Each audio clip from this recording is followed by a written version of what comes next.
Bismillahirrahmanirrahim. Assalamualaikum dan salam sejahtera pelajar-pelajar sekalian. Cikgu harap semua pelajar sihat dan ceria walaupun dalam keadaan COVID-19. Saya Cikgu Hamdan Yusof, guru ekonomi daripada SMK Tukar Palembang Raja. Pada hari ini kita akan menerangkan bagaimana untuk menerangkan sesuatu kelok yang biasanya wujud dalam soalan untuk P2 bagi ekonomi. Seterusnya, berdasarkan kepada huraian kelok, terdapat 4 elemen yang seharusnya para pelajar mengambil perhatian supaya mendapat penerangan dan juga markah yang baik apabila ditanya dalam peperiksaan. Ia melibatkan aspek pertama sekali ialah keseimbangan asal ataupun origin point. Dalam usaha untuk menerangkan keseimbangan asal, ada dua kaedah ataupun syarat. Pertama sekali dari segi lokasi dan juga syarat. Lokasi itu di mana tempat berlakunya titik pertemuan, dan yang kedua ialah syarat. Itu kalau kaedah AD dan AS itu merupakan syarat, kalau kaedah Y sama dengan E itulah merupakan syarat. Yang kedua ialah berkenaan dengan alihan kelok ataupun the movement of the curve, dan ia melibatkan perubahan disebabkan oleh soalan yang ditanya, dan biasanya untuk alihan kelok dia disertai dengan fakta kebat. Contohnya, apabila berlakunya perubahan dalam penawaran wang menyebabkan berlakunya perubahan kadar bunga, dan seterusnya fakta kebat ialah berlakunya kenaikan dalam pelaburan. Fakta yang ketiga ialah berkenaan dengan proses. Untuk menerangkan proses, biasanya ia melibatkan kalau kaedah AD dan AS, kita mestilah merujuk kepada harga, itu pada harga P0. Dan sekiranya kalau kelok itu berdasarkan kepada Y sama dengan E, maka prosesnya ialah kita merujuk kepada pendapatan negara Y0. Jadi proses ini digunakan untuk menerangkan bagaimana ia mewujudkan ataupun sampai kepada tingkat keseimbangan yang baru. Dan yang keempat ialah kesan. Itu kesan bagaimana perubahan itu akan mewujudkan keseimbangan baru, kesan kepada harga dan juga kesan kepada pendapatan negara ataupun kesan kepada kuantiti. Itu adalah merupakan 4 elemen yang seharusnya pelajar-pelajar kuasai dalam menerangkan kelok.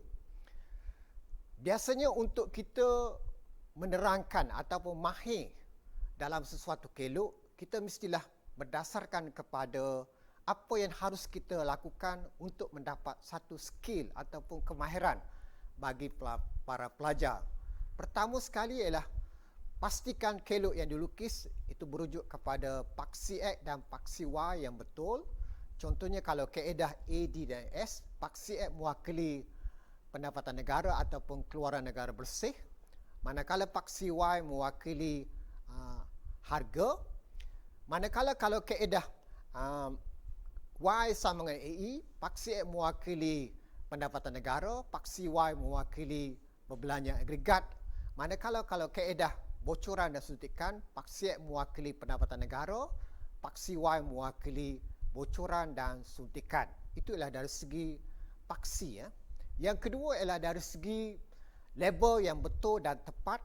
Itu label kepada kelok tersebut, sama ada AD ataupun AS, sama ada Y ataupun AE, sama ada bocoran ataupun suntikan. Mestilah label untuk mendapat markah, dan juga kelok itu adalah merujuk kepada soalan.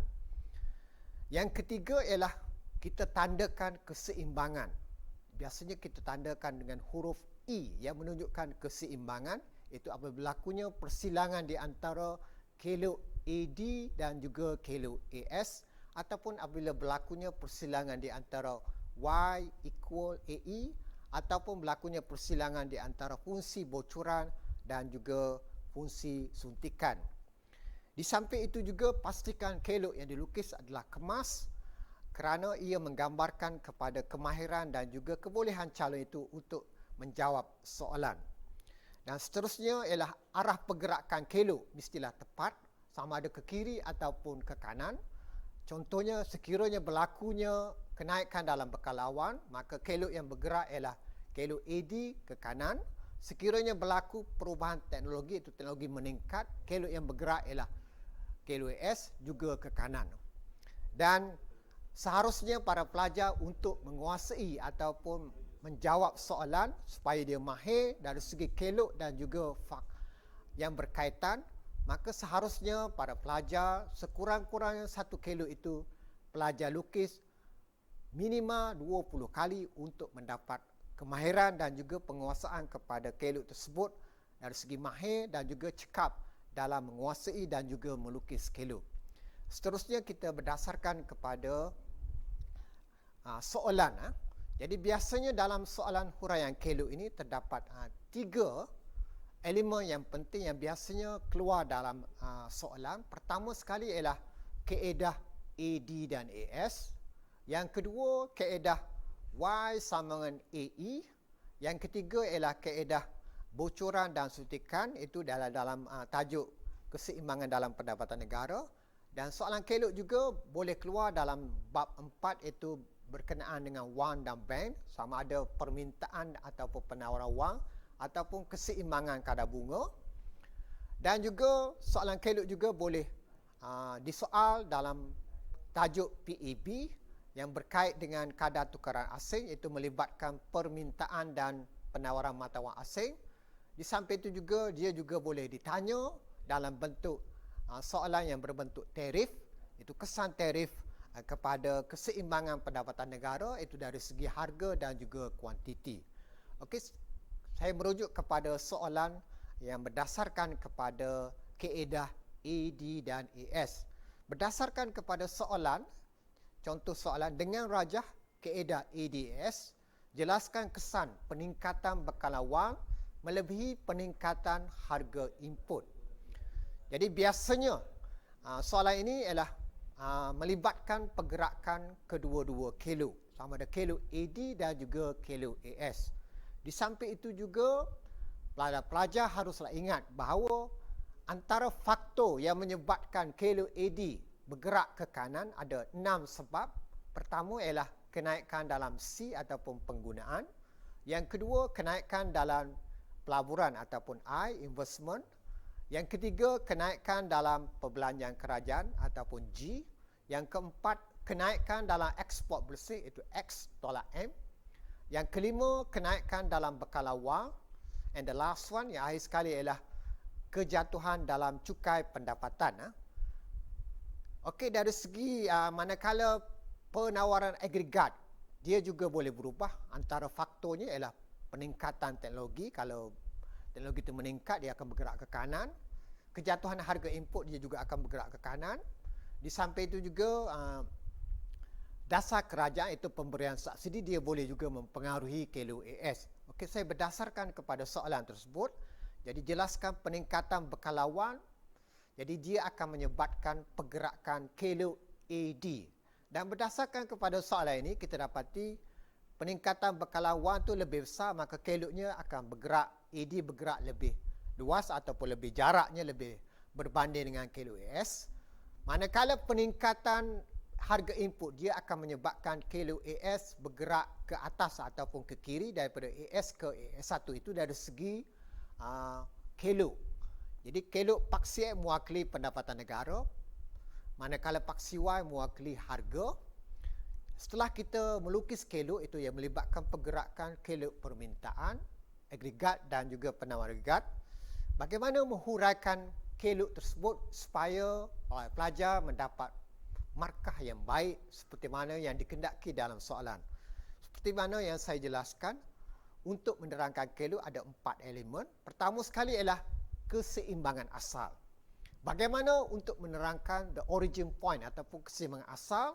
Pertama sekali ialah syarat dia di mana dan syarat keseimbangan. Okey, contoh bagaimana menerangkan. Cikgu akan menerangkan bagaimana untuk menerangkan keseimbangan asal.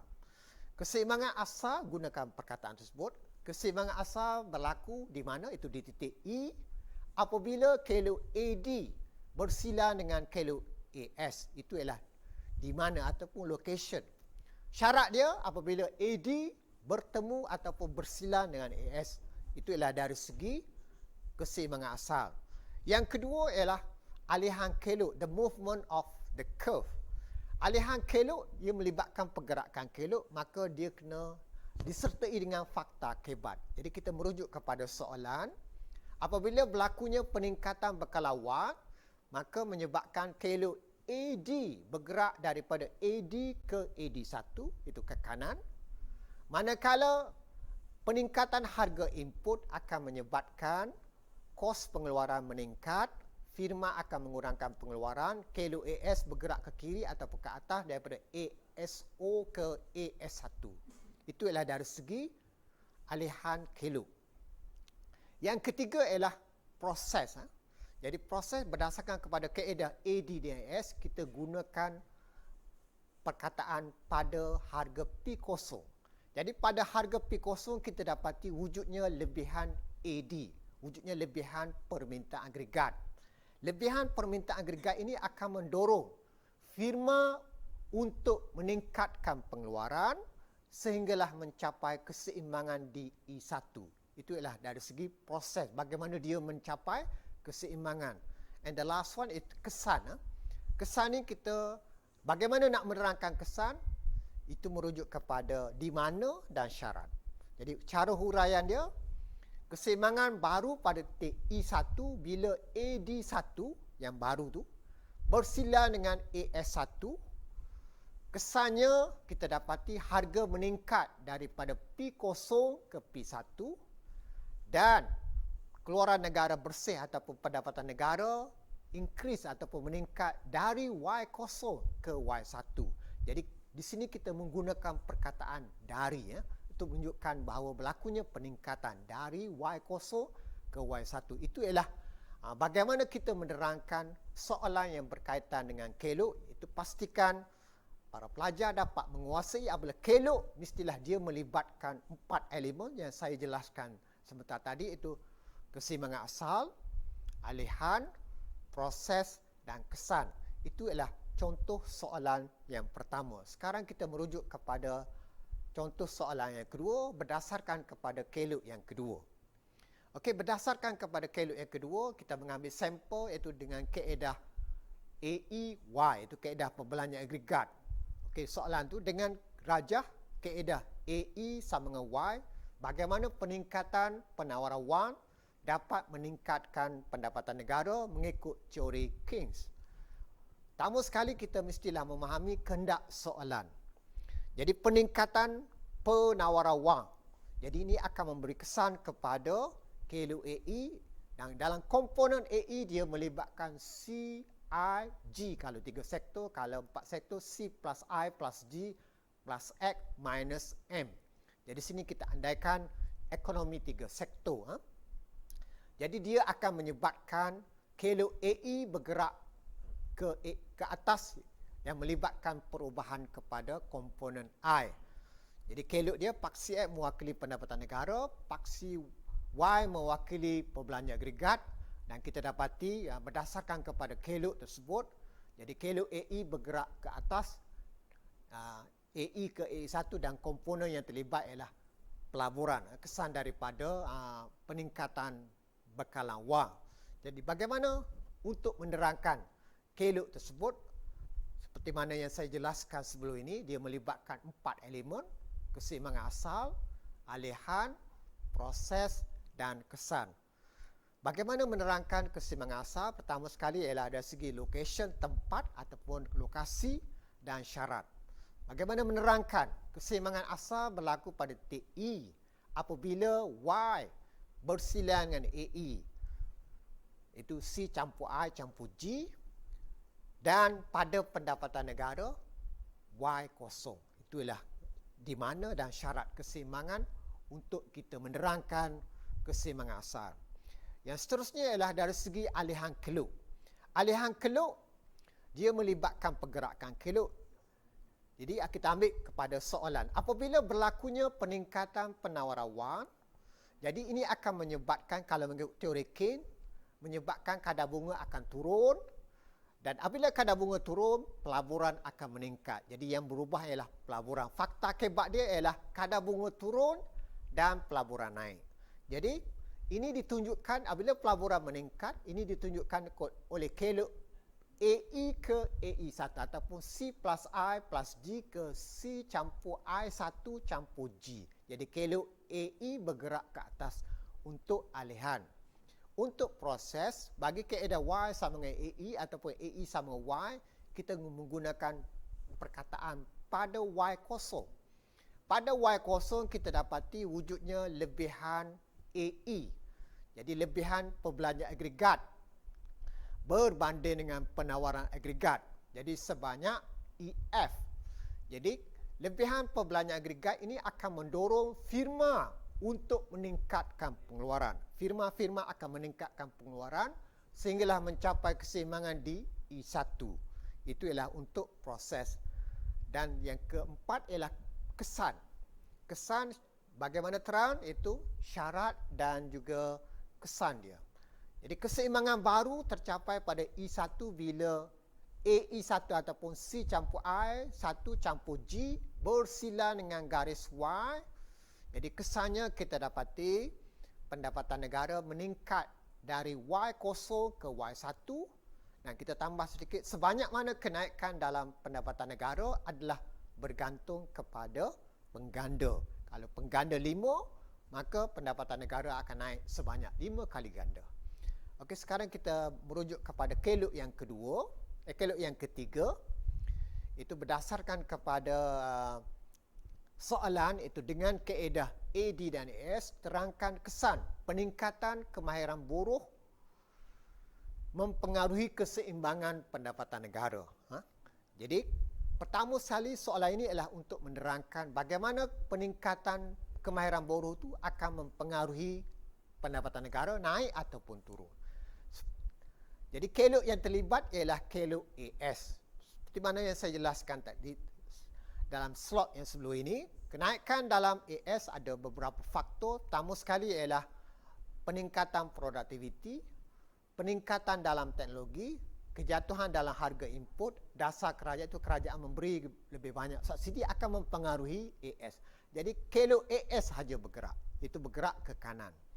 Jadi kita dapati kelok AS akan bergerak ke kanan, manakala kelok AD tidak berubah. Bagaimana kita menerangkan kelok tersebut? Seperti mana saya jelaskan, dia melibatkan 4 elemen ataupun komponen, keseimbangan asal, alihan, proses dan juga kesan. Bagaimana untuk menerangkan keseimbangan asal? Pertama sekali ialah lokasi dan juga syarat. Cara menerangkan keseimbangan asal berlaku di titik E apabila AD bersila dengan AS, itu ialah merupakan syarat pada harga P0 dan pendapatan negara ataupun keluaran negara benar Y0. Itulah keseimbangan asal ataupun the origin point. Yang kedua ialah alihan, the movement of the curve. Bagaimana menerangkan? Jadi kita ambil soalan, apabila berlakunya peningkatan kemahiran buruh, hebat dia ini akan menyebabkan daya produktiviti buruh akan meningkat, ditunjukkan oleh kelok AS ke AS1. Jadi kelok AS akan bergerak ke kanan. Itulah fakta hebat dia ialah berlakunya peningkatan dalam daya pengeluaran. Untuk proses, kita menggunakan kalau kaedah ADS, kita menggunakan pada harga P0 untuk menunjukkan sama ada berlakunya kurangan ataupun lebihan stok. Okey, pada P0 kita dapati wujudnya lebihan AS berbanding dengan AD. Jadi firma akan mengurangkan keluaran. Firma akan mengurangkan keluaran sehinggalah mencapai keseimbangan di E1. Jadi firma akan mengurangkan keluaran sehinggalah mencapai keseimbangan di E1 untuk proses. Kesannya kita dapati kesan bagaimana terangkan itu tempat dan juga kesan. Tempat atau lokasi dia keseimbangan baru pada E1 bila S1 bersila dengan AD. Kesannya kita dapati harga meningkat. Kita dapati harga akan turun daripada P0 ke P1 dan keluaran negara benar akan meningkat daripada Y0 ke Y1. Kesan daripada peningkatan kemahiran buruh. Itu ialah soalan berdasarkan kepada kelok yang ketiga, itu bagaimana peningkatan kemahiran buruh mempengaruhi keseimbangan pendapatan negara. Sekarang kita merujuk kepada kelok yang keempat. Kelok yang keempat, saya akan menerangkan untuk huraian kelok yang keempat itu berdasarkan kepada soalan dengan rajah AE sama dengan Y, huraikan proses penentuan keseimbangan pendapatan negara berlaku dalam ekonomi 3 sektor. Untuk menerangkan proses keseimbangan pendapatan negara, cara huraian dia berbeza sedikit berbanding dengan huraian kelok yang sebelum ini. Jadi apabila bagaimana proses keseimbangan, dia melibatkan 3 situasi ataupun 3 keadaan. Yang pertama sekali kita terangkan keseimbangan asal. Yang kedua ialah kita terangkan pada tingkat pendapatan negara yang tidak seimbang dan bagaimana dia menjadi seimbang. Dan yang ketiga, itu pada Y2, dia tak seimbang dan bagaimana dia menjadi seimbang. Okey, saya merujuk kepada yang awal iaitu keseimbangan asas. Keseimbangan asal berlaku di titik E apabila Y bersilang dengan AE. Di mana? Pada pendapatan negara Y kosong. Itu ialah di mana dan syarat untuk keseimbangan asal. Yang kedua ialah kita dapati pada Y1 tidak berlaku keseimbangan kerana kita dapati AE lebih daripada Y. AE lebih daripada Y ataupun pembelanjan agregat melebihi daripada penawar agregat sebanyak AB. Sebanyak AB. Jadi wujudnya lebihan perbelanjaan agregat sebanyak AB. Jadi apabila wujudnya lebihan penawaran perbelanjaan agregat, ini akan menyebabkan firma akan menambahkan keluaran sehinggalah mencapai keseimbangan apabila Y sama dengan AE itu pada titik E. Itu bagaimana dia merujuk kepada keseimbangan. Yang ketiga, kita terangkan pada situasi tingkat pendapatan negara Y2. Pada Y2 kita dapati Y lebih daripada E ataupun AS lebih daripada AE sebanyak CD. Jadi ini akan bagaimana dia seimbang. Jadi firma akan mengurangkan keluaran sehinggalah mencapai keseimbangan di titik E apabila Y sama dengan AE. Itulah kelok yang keempat, bagaimana kita menerangkan bagaimana proses keseimbangan berlaku dalam kaedah Y sama dengan AE. Okey, seterusnya kita lihat kelok yang kelima. Ini ialah berkenaan dengan rajah suntikan dan bocoran. Jadi soalan dia, berbantukan rajah suntikan dan bocoran, jelaskan kesan perubahan ekspor yang menyebabkan wujudnya lompan deflasi. Nah, jadi di sini berdasarkan kepada soalan bagaimana perubahan ekspor tu akan menyebabkan wujudnya lompan deflasi, itu kehendak soalan. Jadi berdasarkan kepada kelok yang kita lukis, jadi kelok yang bergeraknya ialah kelok fungsi suntikan. Jadi ekspor tu turun ke bawah. Jadi manakala fungsi bocoran tidak berubah, iaitu S campur T campur M tidak berubah. Jadi kita lihat di situ kelok yang berubah ialah I campur G campur X akan bergerak ke I campur G campur X1. Dan harus kita ingatkan bahawa apabila dia melibatkan lompan deflasi, dia mestilah pelajar-pelajar jangan lupa untuk menulis iaitu YF untuk mewakili pendapatan negara pada tingkat guna tenaga penuh dan Y1 itulah pendapatan negara yang sebenar.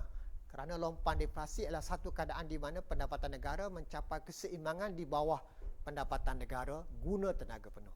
Bagaimana menerangkan kelok tersebut? Untuk keseimbangan asal, ia berlaku pada titik E apabila fungsi bocoran I plus G plus X bersilang dengan S campur T campur M pada titik E pada pendapatan negara YF. Itu ialah dari segi keseimbangan asal. Sekarang untuk alihan. Untuk alihan pertama sekali kita melibatkan pergerakan kelok dicampur dengan fakta kebat. Apabila berlakunya perubahan ekspor itu ekspor turun. Fakta kebat dia ialah ekspor turun ialah tu negara lain tidak suka kepada barangan sesuatu negara, katakanlah barangan Malaysia. Jadi menyebabkan fungsi ekspor akan turun ke bawah menjadi I campur G campur X, bergerak ke bawah menjadi I campur G campur X1. Dan untuk proses, kita menggunakan pada YF, kita dapati bocoran lebih besar daripada suntikan.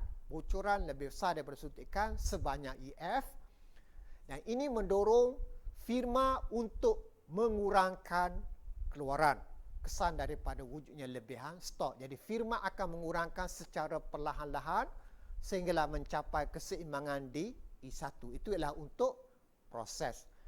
Dan the last one untuk kesan. Kesan keseimbangan baru pada titik I1 apabila S campur T campur N bersila dengan I campur G campur X1, dan kesannya kita dapati pendapatan negara akan turun daripada Y0 ke Y1. Itu pendapatan negara turun daripada YF ke Y1. Itu menunjukkan berlakunya lompan deflasi, kesan daripada kejatuhan dalam ekspor. Okey, seterusnya kita lihat kelok yang ke-6 berdasarkan kepada soalan. Dengan rajah Y sama dengan AE, terangkan kesan kenaikan penggunaan autonomi ke atas keseimbangan pendapatan negara. Jadi dia mahu kepada kaedah Y sama dengan AE, jadi yang berubahnya ialah kelok AE, iaitu kelok AE bergerak ke atas, iaitu AE iaitu C campur I menjadi C1 campur I. Jadi bagaimana kita menerangkan kelok tersebut? Sebelum itu, kenaikan penggunaan autonomi. Kita mesti faham apa dia penggunaan autonomi. Untuk soalan ini, para pelajar tidak perlu menerangkan apakah maksud penggunaan autonomi ataupun A. Sekadar penggunaan autonomi ialah tingkat penggunaan pada masa pendapatan negara Y0. Jadi tak perlu terangkan apa dia maksud penggunaan autonomi. Jadi untuk kita menerangkan setelah kita lukis rajah, jadi dia melibatkan pergerakan AE ke atas.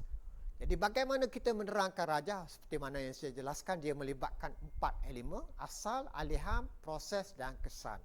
Untuk keseimbangan asal berlaku pada TI apabila AE bersila dengan Y ataupun garis C campur I bersila dengan garis Y pada TI pada pendapatan negara Y0. Itu ialah untuk keseimbangan asal. Yang kedua ialah untuk alihan kelok. Apabila berlakunya, jadi untuk alihan kelok kita ambil soalan, repeat soalan tersebut. Apabila berlakunya kenaikan dalam penggunaan autonomi, fakta kebat dia ialah berlakunya kenaikan dalam penggunaan. Jadi menyebabkan AE bergerak daripada AE ke AE1 ataupun C campur I kepada C1 campur I. Jadi itu ialah untuk alihan. Untuk proses, gunakan perkataan pada Y0.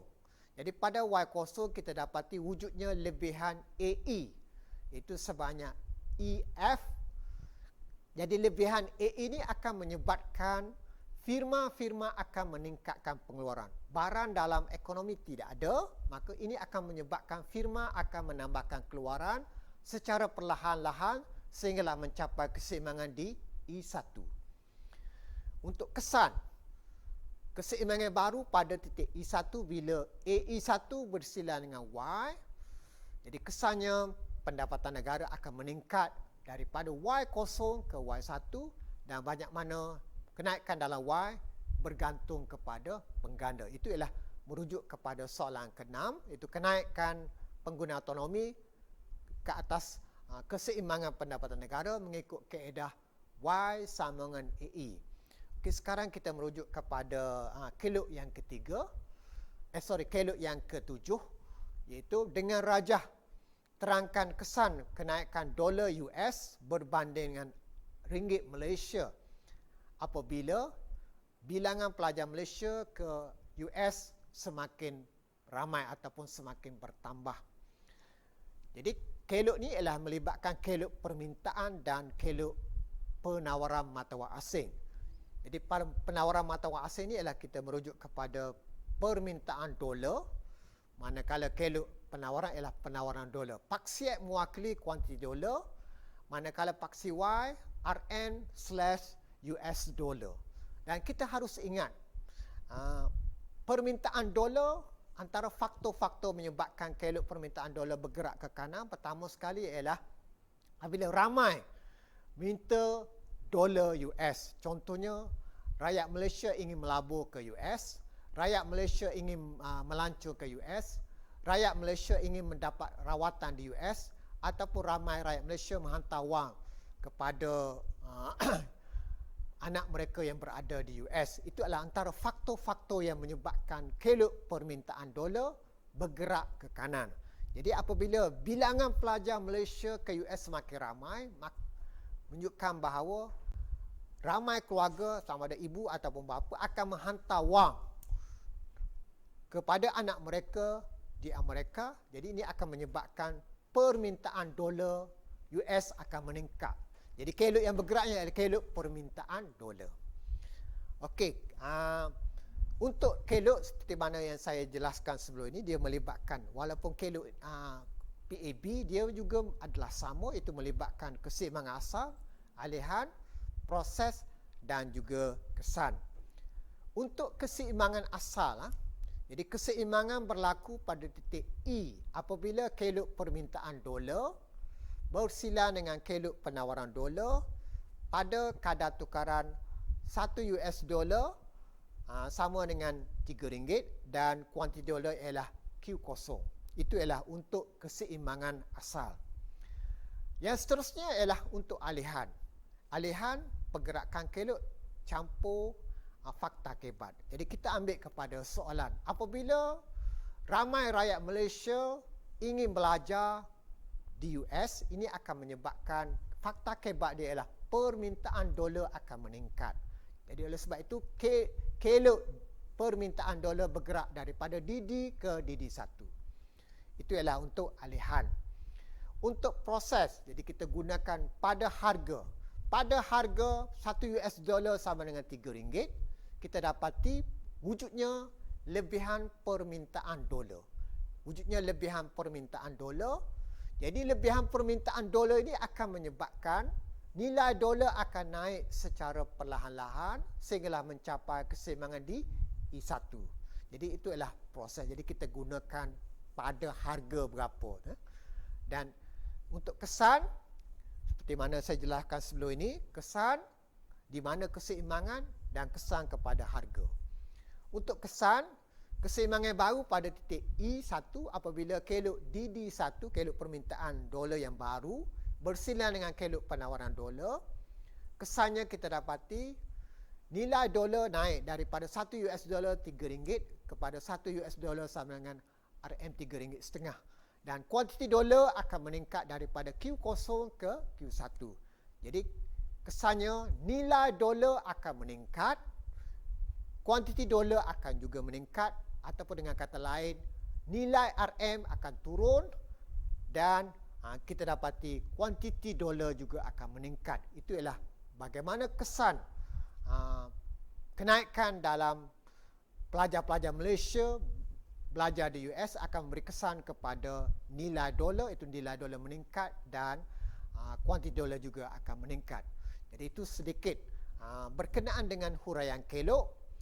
Semoga dia dapat membantu pelajar untuk menerangkan kelok, kerana biasanya dalam peperiksaan kelok biasanya keluar 1 ataupun 2 kelok, di mana kelok yang betul ini akan boleh membantu pelajar untuk mendapat markah yang baik bersama dengan huraian, bersama dengan fakta supaya pelajar dapat markah yang baik. Okey, saya harap sedikit sebanyak dia dapat membantu pelajar. Cikgu harap pelajar-pelajar dapat memahami mengenai faedah-faedah dan juga apabila menghuraikan sesuatu kelok. Sekian, Assalamualaikum warahmatullahi taala wabarakatuh.